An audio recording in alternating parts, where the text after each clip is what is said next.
the Wasatch Taxpayers Association Candidate Forum for Danieltown Mayor. We have Mike Duggin, Scott Kohler, and EricBunker, and we're going to move on to our next question. Okay. The questions, we've had a lot of discussion around legal matters and some of the costs associated with that, as well as preserving our R5 zoning. The question that I would like to ask is just really trying to understand the candidates' views on potentially looking at commercial development as a way to increase some of our tax base to fund for some of the challenges that we're going to be chasing on the legal front here. Okay, Mike? Most municipalities get about 35% of their income from the business nucleus. We don't have a business nucleus. We've had a couple of circumstances back when I was the mayor before, on Mill Road, for instance, that we wanted to go commercial there, and the people put together a petition with a lot of names on it and says, we don't want commercial there. And I said, okay, I hear you. Understand that we're going to have a truth and taxation hearing in about 6, and I'm going to raise taxes because we've got these attorney fees.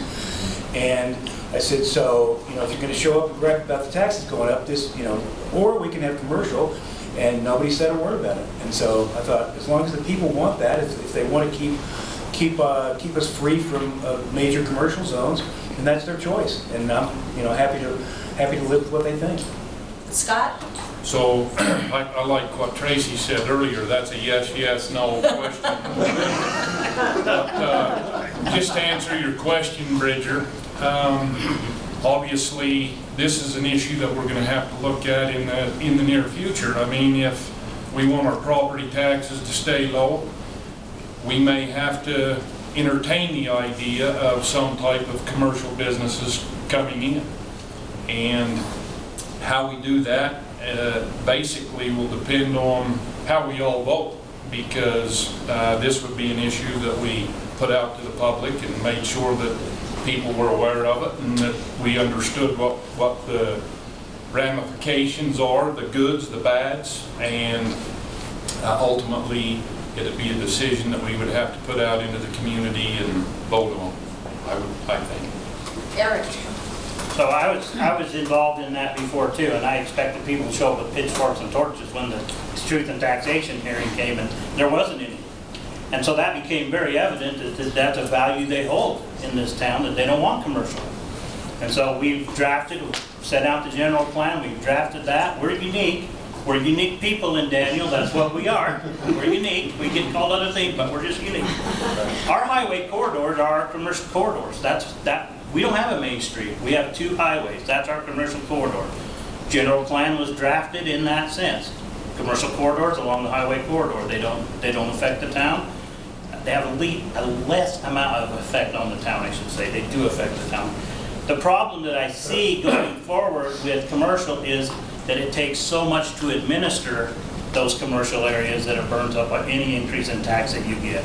And so it brings that, and it's a big number, 34, but it comes down very fast when you start paying administration to police those actions. So I think we continue with what we're doing. The general plan's updated every 5 years. We're just getting ready to start that again. I think that everybody, that's a public hearing, everybody's involved with that, and has the ability and should be involved with that. Next. So you don't feel like that, at least at our scale or size right now, commercial leads to a net increase in tax revenue after all the fees that it takes to kind of administer? Correct. It's good to know. Next question. Sir? I'm going to try and make it a yes or no one. I grew up in a family that was in the water business, and I've lived in several communities in the western states over the years, to me, very similar to the situation Daniel now finds itself in. Do each of you think that Daniel's situation, in particular in regards to water retention, distribution, conservation, whatever is on the water list, is particularly unique? Scott, why don't we start with you? Well, that's great, that. Yes, you do that. Eric, why don't we start with you?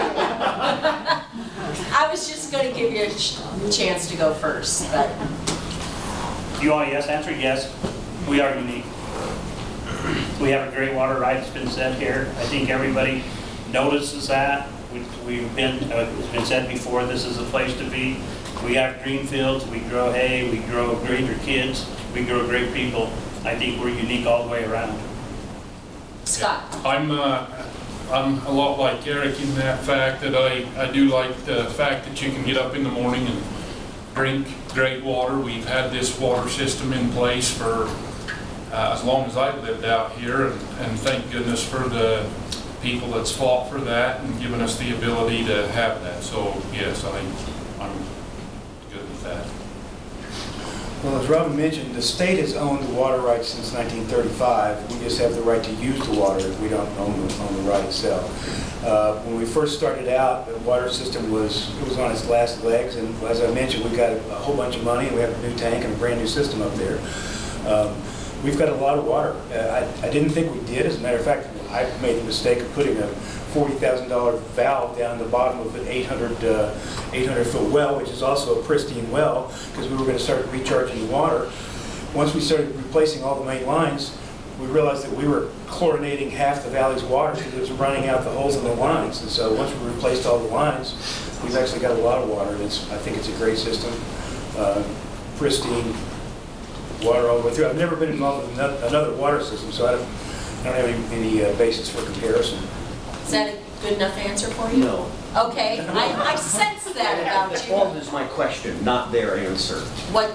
Do you think the difficulties or the obstacles or the agencies, for want of a better word, that are involved in the problem, we'll call them the opposition for the moment, are unique in, I'll make it a big field, the western states? Or even Utah? Go ahead, Mike. The scope of this meeting we can't even touch the western states water. That's a 3-month seminar, but. Yeah, it is. But we did go back, they hadn't proven up their water with the state, unfortunately. We had to go back and do that. We did lose about 20% of our acre shares because of the lawsuits that I mentioned. And went back and talked to a lot of the old timers and actually counted chickens and cows, believe it or not, from 1935 to prove up our water right. But we do have that proven up right now. I don't see that there's any external threat to our domestic water system at the moment. Can I bring up this lady's question from the city council when we were talking about the effluent going in the ditches? We may want to talk about that for a minute because you guys probably know that better than anyone. And is there something you want to summarize about that whole issue and to inform some of the people that had the question earlier? Everybody's jumping to answer that one, aren't they? Well, it's complicated, but It's very and I complicated. know a lot about it, but not as much as you guys do. So, but there's people in this audience that aren't understanding what happened in that situation. So, can you try and put it into a nice bow for us and Mike, and how it happened. Daniel Irrigation and Daniel Municipal Water are totally separate entities. There's no crossover whatsoever. Daniel Irrigation had, I think it's the second senior water right in the state. Cal Muir and some other folks did a wonderful job on that. The actual contract, and we've got a copy of that, says that we will, so the Corps of Engineers came to Daniel back in the 90s and said, we're taking some of your water and moving it. It's a big deal to take water from somebody, but it's a really big deal nationally to move it to another drainage. And they wanted water out of Strawberry to put it in the Colorado drainage, so that was a big deal. Cal Muir went to the Corps of Engineers. He looked through all the list of stuff you can do, and they said, we're going to condemn your water. He said, no, you're not. You can't condemn it for recreation. And so he said, I'll take, I think it was 25,000 acre feet per year with your pumps pressurized to our ponds. And they said, that's ridiculous, and he basically said, take it or leave it. So anyway, we got this wonderful water thing out of Jordanelle, the contract that says it will be agricultural water out of the Jordanelle Reservoir, agricultural quality water. Well, then they wanted to build the sewer plant that's now in operation. We had a big meeting about, I don't know, 4, 5, 6 years ago, And the shareholders voted that we didn't want that irrigation water that's run through the plant, largely because of pharmaceuticals and personal care products, which they don't really know how to get out. They still don't. Again, we're not talking about anybody in this room. We're talking about some little girl that we're going to meet in 25 years from now. That's going to be an issue. The shareholders voted that we wanted to fight that. I went to the board and said, the town will pay for the lawsuit. We'll use our lawyer. I'll go to all the court hearings and I'll report back to you, and you can pull the plug on it any time that you want. And they turned me down cold and said we don't want to fight, even though the shareholders had said we do. So I suspect that some of us are on different sides of that issue, but Anybody want that's to about as short as I add can make it. anything to that? Yes, that's all I'm adding, yes. So, sir, And this whole thing was precipitated by, they built Red Ledges. Well, Red Ledges wanted to sprinkle a golf course and flush the toilets and do all that stuff. And they had to have some place to put it, because they don't own 5 acre lots. So they drug a pipeline over to the sewer plant. And then they said, no, what are we going to do with this sewer effluent? And everybody out here said, you know what? They ought to pipe it right back over to Red Ledges and put it on the golf courses. And they said, no, we think we're going to put it in the Crow River. Well, the Crow Mike? River users said, no, you're not. And so they went right on down until they got to the people that they knew they could screw, and it was us. And so we fought and screamed and kicked and yelled and did all that stuff. And we had a big old meeting with the water company and said, we want to fight this. The town has agreed to hire the lawyer. The town has agreed to pay for it. We had the best water lawyer in the state. He'd agreed on a fixed price for this. We got up there, and one of the people here got up and said, I want to go down the whole board and talk and ask every person, are you going to support what the shareholders vote for? And every one of them said, yes, yes, yes, yes, yes, yes, yes. And that was it. They decided they didn't want to do it, and we didn't. okay? That really has That kind nothing to do with of, the mayor. pardon me? No, That really doesn't have anything to do with the mayor. Right, but she asked the question during the council portion, and it never really got answered. So we're gonna move on. Next question, anyone? Ma'am? This is for Eric. I don't know how many of you know Eric, but Eric is one of the best men in the town that knows every single rule in the book. He's read through it, and he's gone over it, and he knows every single rule.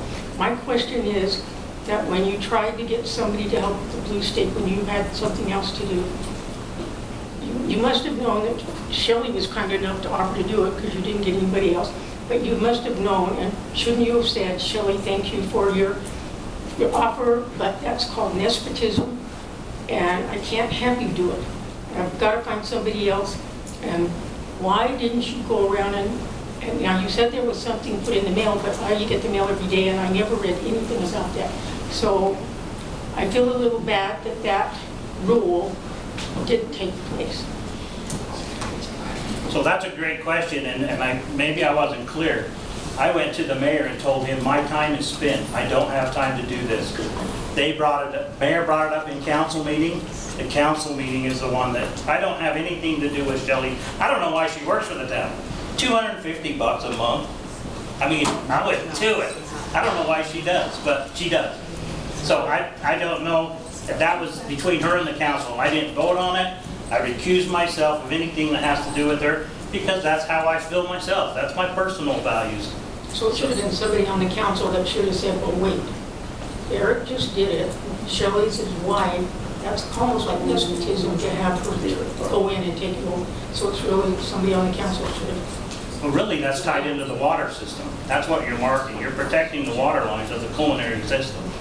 And so that blue staking is that's what it's all about. Yeah. And we just have It's still a husband and wife there, isn't it? yeah, I know, and the husband and wife don't work well together. I get it. There should be there. So, do you think that would go back to the council and they would reevaluate that? The council's the one that did it. I'm not bringing it up. It's not my business to bring it up, what they do with Shelley. That's up to her. Okay, next question, anyone else? Ma'am? I'm Shelley. Oh, hi, Shelley. Sorry, that's just a temporary thing. I just stepped up because they couldn't just let it go. But they're putting it out. I'm just filling in until it gets put out. Instead of letting, the blue stakes have to be done. It's a law, they have to be done. Eric doesn't have time to do it. I went down trainings, I was trained to do it. You do it? Okay. I do it, and so that's the way it is. Gary Walton's job is for water. I'm filling in, gonna read meters till we get a new water man. They have to be done. Somebody has to do it. The count, like Eric says, he does not vote on anything for me. He's not over me. The mayor and That's the the council truth. is over me. And so Dave, after, said, if you'll do this, just tell me get somebody. Okay, thank you very much. Any other questions? Okay, well, thank you for coming, and please go to Wasatch Taxpayers Association and join. We'd love to have you. Good night. Thank you.